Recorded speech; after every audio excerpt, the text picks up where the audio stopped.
Hi అండి, అందరికీ నమస్కారం. వెల్కమ్ టు దైవిక ఛానల్. ఈ ఛానల్లో మన హిందూ ధర్మం, పురాణాలు, ఆచారాలు వెనుక ఉన్న శాస్త్రం, వాటి అసలు అర్థాలను చాలా సులభంగా తెలుసుకుంటాం. ఈ వీడియో మీకు నచ్చితే ఒక చిన్న లైక్ చేయండి. ఇంకా ఇలాంటి ఆధ్యాత్మిక వీడియోలు మిస్ కాకూడదంటే దైవిక యూట్యూబ్ ఛానల్ను తప్పకుండా సబ్స్క్రైబ్ చేసుకుని బెల్ ఐకాన్ను కూడా ప్రెస్ చేయండి. సరే అండి, ఈరోజు చాలామందికి తెలియని ఒక అద్భుతమైన పురాణ కథను తెలుసుకుందాం. శనిదేవుడు ఎలా జన్మించాడు? ఆయన ఎందుకు నల్లని వర్ణంలో ఉంటారు? ఆయన చూపుకు ఎందుకు అంత ప్రాధాన్యం ఉంది? నిజంగా శనిదేవుడు భయపెట్టే దేవుడైనా? ఈరోజు వీటన్నింటికీ సమాధానం తెలుసుకుందాం. సూర్య భగవానుడు, సంజ్ఞాదేవి కథ.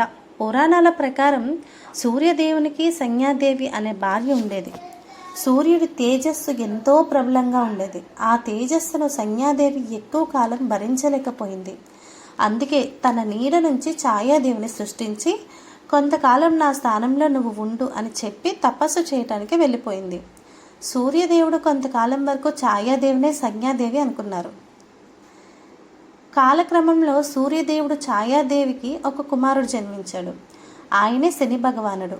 పురాణాల్లో ఒక ఆసక్తికరమైన విషయం చెప్పబడింది. ఛాయాదేవి గర్భవతిగా ఉన్న సమయంలో పరమశివుని గురించి ఎంతో ఘోర తపస్సు చేసింది. ఎండలో, కష్టాల్లో, నియమనిష్టలతో జీవించింది. ఆ తపస్సు ప్రభావం వల్ల శనిదేవుడు నీలవర్ణం లేదా నల్లని వర్ణంతో జన్మించాడని బ్రహ్మపురాణం మరియు ఇతర పురాణ సాంప్రదాయాల్లో వివరించబడింది. ఈ నలుపు అశుభానికి గుర్తు కాదు, అది తపస్సు, వైరాగ్యం, గంభీరతకు ప్రతీకగా భావించబడింది. శని జన్మించిన తర్వాత సూర్యదేవుడు అతని రూపాన్ని చూసి మొదట ఆశ్చర్యపోయాడని కొన్ని పురాణ కథలు చెబుతాయి. కొన్ని కథల్లో శని తన తండ్రి తనను అంగీకరించలేదని బాధపడ్డాడని కూడా చెప్పబడింది.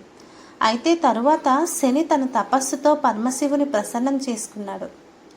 శనిదేవుడి ఘోర తపస్సుకు సంతోషించిన పరమశివుడు, నీవు నవగ్రహాలలో అత్యంత ముఖ్యమైన స్థానాన్ని పొందుతావు.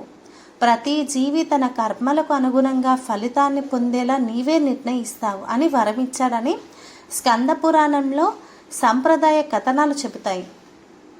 అందుకే శనిదేవుడిని కర్మఫలదాత అని పిలుస్తారు. చాలామంది శనిదేవుడిని చూస్తే కష్టం వస్తుందని భయపడుతుంటారు. కానీ పురాణాలు అసలు సందేశం అది కాదు. శనిదేవుడు ఎవరిని కారణం లేకుండా బాధించడండి. మనం చేసిన మంచి చెడు పనులకు తగిన ఫలితాన్ని మాత్రమే ఇస్తాడు. అందుకే ఆయనను న్యాయానికి ప్రతీకగా భావిస్తారు. కాబట్టి శనిదేవుడి జన్మ రహస్యం మనకు ఒక గొప్ప విషయాన్ని నేర్పుతుంది. తపస్సు, క్రమశిక్షణ, ధర్మం, న్యాయం, ఈ 4 గుణాలే శని భగవానుడి అసలు స్వరూపం. ఆయనకు భయపడాల్సిన అవసరం లేదు. ధర్మంగా జీవిస్తూ మంచి పనులు చేస్తూ ఉంటే శని భగవానుడి అనుగ్రహం తప్పకుండా లభిస్తుంది. మీకు ఈ వీడియో నచ్చితే లైక్ చేయండి, షేర్ చేయండి. ఇంకా ఇలాంటి పురాణ రహస్యాలు తెలుసుకోవాలంటే దైవిక యూట్యూబ్ ఛానల్ను తప్పకుండా సబ్స్క్రైబ్ చేసుకోండి. తర్వాతి వీడియోలో శని దోషం అంటే ఏమిటి, నిజంగా భయపడాలా అనే విషయాన్ని పూర్తిగా తెలుసుకుందాం. అప్పటి వరకు ఓం సం శనైశ్చరాయ నమః. ధన్యవాదాలండి. నమస్కారం.